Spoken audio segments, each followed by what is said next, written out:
नमस्ते भैया बहनों। आज हम कक्षा अष्टम का पाठ पढ़ेंगे।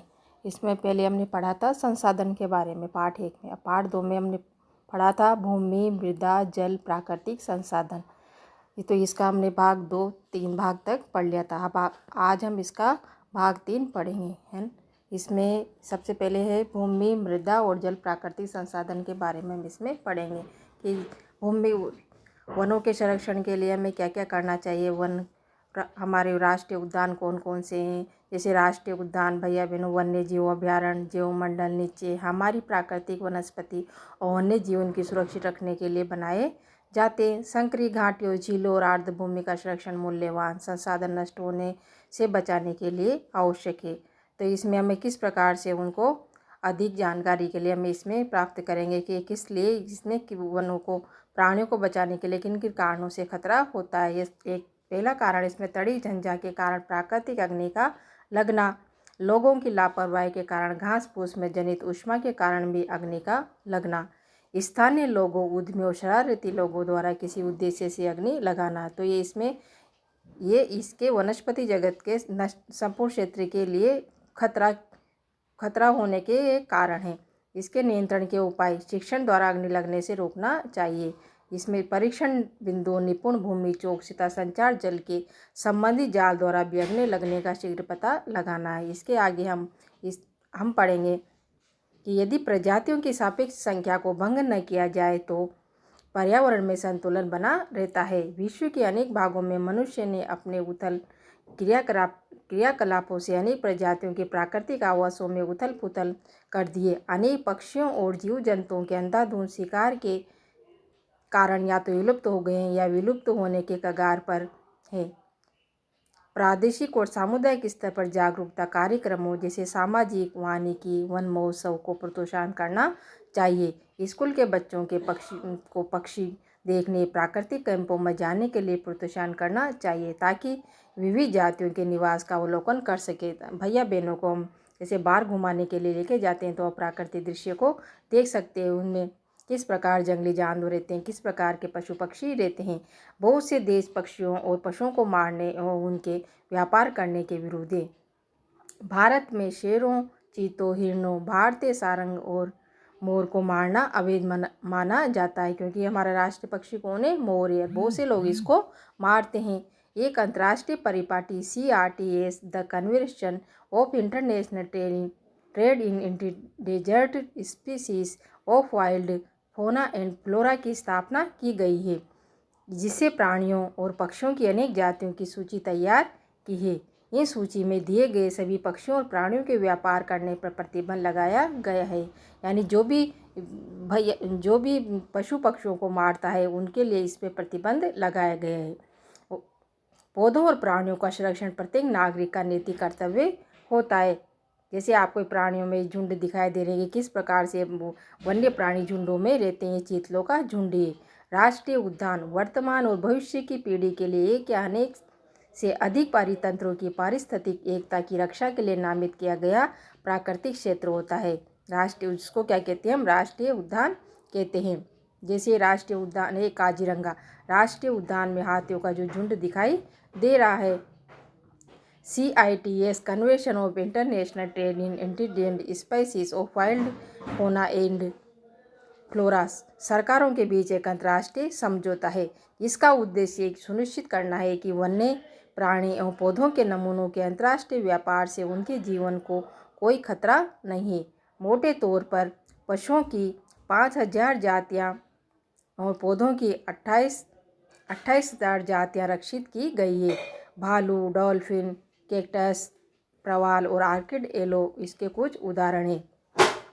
ये हमें भूमि, मृदा, जल और प्राकृतिक वनस्पति वन्य जीव संसाधन में पढ़ने को मिला। अब हम इसके जो क्वेश्चन आंसर है मैं आपको बता रही हूँ कि किस कारण से हमारे कौन कौन से क्वेश्चन आंसर है इसमें जो आपको करने हैं, जिसका कि मैंने आपको पहले इसमें पढ़ाते वक्त आपको बता दिया था। जिसमें जो पहला प्रश्न है वो ये मृदा निर्माण के लिए उत्तरदायी 2 मुख्य जलवायु कारक कौन कौन से हैं। तो मैंने आपको बताया कि कौन कौन से कारक हैं।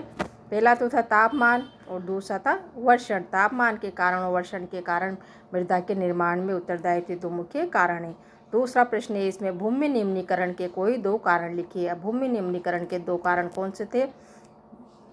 मैंने पहले आपको जो बताए थे, पहला था मानवीय कारण और दूसरा था प्राकृतिक कारण। मानवीय कारण यानी जो वनोन्मूलन, अतिचारण, उर्वरकों का, कीटनाशकों का अत्यधिक उपयोग, और प्राकृतिक कारण में वर्षा का दोहन, भूस्खलन, बाढ़, ये इसके कारण थे। किन्हीं 2 सोपानों के नाम बताइए। भूमि को महत्वपूर्ण संसाधन क्यों माना जाता है? तीसरा प्रश्न है इसमें भूमि को महत्वपूर्ण संसाधन क्यों माना जाता है? क्योंकि भूमि हमारे जीवन का आधार है। इसके बिना आवास, खाना, पानी, भूमि कुछ भी प्राप्त नहीं हो सकता है। किन्हीं 2 सोपानों के नाम बताइए जिन्हें सरकार ने पौधों प्राणियों के संरक्षण के लिए आरंभ किया है। वो 2 सोपान कौन से हैं? पहला तो जैव मंडल, राष्ट्रीय उद्यान की अवैध शिकार पर कटाई पर रोक लगाई गई है। दूसरा है वृक्षारोपण, रिसाव और वाष्पीकरण, वर्षा का जल संग्रहण करके, ये इसके उपाय हैं। जल संरक्षण के 3 तरीके बताइए। जल संरक्षण हमें किस प्रकार से करना है? तो किस जल संरक्षण के लिए क्या क्या करना चाहिए हमें? वृक्षारोपण, अधिक से अधिक वृक्ष पौधे लगाने चाहिए, और वाष्पीकरण का होम वर्षा जल संग्रहण के लिए आवश्यक है। दूसरा है निम्न में से कौन सा कारक मृदा निर्माण का नहीं है? तो इसमें कौन सा मृदा के निर्माण का नहीं है? तो इसमें क्या आएगा? समय, मृदा का गठन और जैव पदार्थ। तो इसमें आएगा ख, मृदा का गठन नहीं है। निम्न में से कौन सी विधि तीव्र ढालों पर मृदा अपरदन को रोकने के लिए सर्वाधिक उपयुक्त है? तो इसमें 3 पॉइंट है आपके, रक्षक, मेखला, मल्चिंग और वेदिका कृषि। तो इसमें आएगा वेदिका कृषि। वेदिका कृषि के द्वारा, इसके द्वारा मृदा के अपरदन को रोका जा सकता है। ये सबसे उपयुक्त विधि है। निम्न में से कौन सा प्रकृति के संरक्षण के अनुकूल नहीं है? पहला, इसमें बल्ब को बंद कर देना चाहिए जब आवश्यकता न हो। तो ये भी प्रकृति के संरक्षण के अनुकूल नहीं है। नल के उपयोग के बाद तुरंत बंद कर देना चाहिए, ये भी नहीं है। खरीदारी के बाद पॉलीबैग को नष्ट कर देना चाहिए, ये है इसमें प्रकृति के संरक्षण के लिए अनुकूल नहीं है, ये है।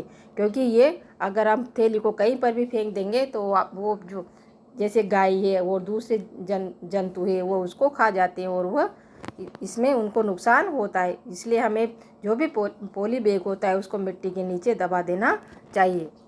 अगला प्रश्न है इसमें आपको, इसमें निम्नलिखित का मिलान कीजिए। भूमि उपयोग, तो भूमि का उपयोग किस लिए होता है? इसमें क्या आएगा? इसमें आपका आएगा भूमि का उत्पादनकारी उपयोग होता है। अगला इसमें हुमुस, हुमुस क्या होता है? हुमुस क्या होता है? ये क्या होता है? ऊपरी मृदा का निक्षेपित जैव पदार्थ होता है हुमुस। हुमुस ऊपरी मृदा पर निक्षेपित जैव पदार्थ होता है। अगला है चट्टान बांध। चट्टान बांध किसे कहते हैं? किसे कहते हैं चट्टान बांध?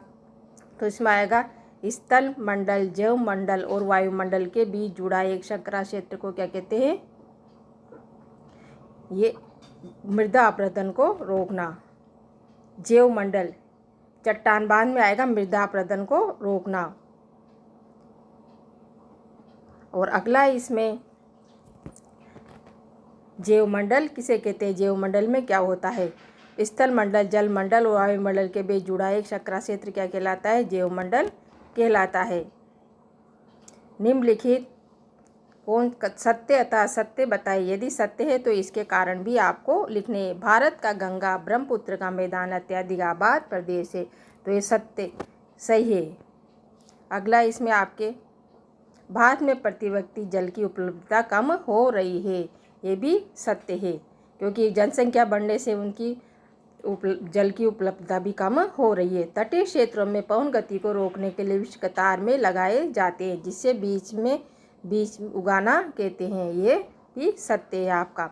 मानवीय हस्तक्षेप और जलवायु परिवर्तन पारितंत्र को व्यवस्थित रख सकते हैं, ये भी आपका ये असत्य है, क्योंकि जब मनुष्य हस्तक्षेप करेगा तो जलवायु परिवर्तन को कैसे व्यवस्थित रख सकता है? तो ये आपका असत्य कथन है। अब इसका ये पाठ आपका पूर्ण हुआ। अब आप इसके प्रश्न उत्तर आपको होमवर्क की कॉपी में करने हैं।